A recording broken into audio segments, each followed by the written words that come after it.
Hello viewers आपण मानक आम यूट्यूब चैनल को स्वागत।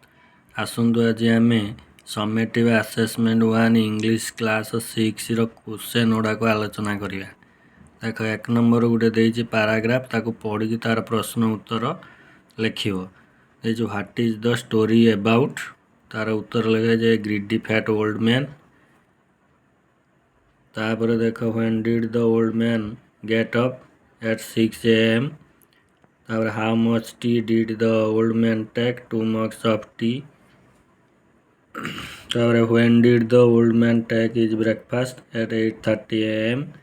How did the old man look like after breakfast very very fat. तापर देख पोएम टे देइछि काइट विषय रे ताकू पढ़ियो कि तार उत्तर देइछि। देख what is the poem about kite. How many stanzas are there in this poem? 2.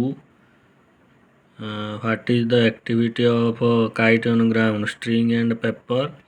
The word it replaced to the word kite.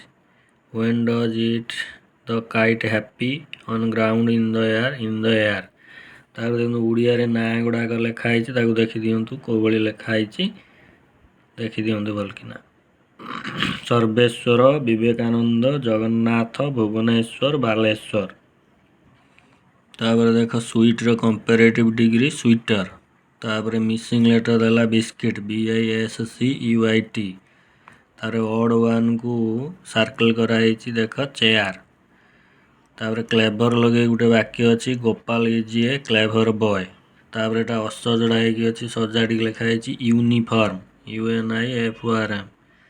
तार गोटे पैराग्राफ टे बंधनी बंधु शब्द बाची लिखाई देखन the little boy came out, the little dog came out and the squirrel was also out because he was never ever in. Paragraph टा देखि दियो। तापरे मीनिंगफुल सेंटेंस रीअरेंज ताको सजाड़ी की वाक्य तैयारी कर। देखो he is a clever boy. तापरे आई लाइक माइस।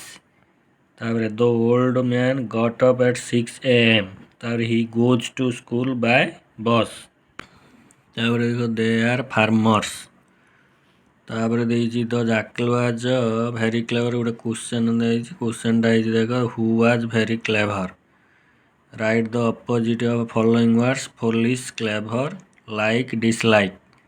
तापर प्लूरल फॉर्म देखो टूथ, टीथ, माउस, माइस। राइमिंग वर्ड्स देखो माइस, नाइस, केपर, पेपर। तापर write the present form of the verbs looked रो लुक, केम रो come. Thank you very much. Video भल लागिले channel को लाइक एंड सब्सक्राइब करिवे।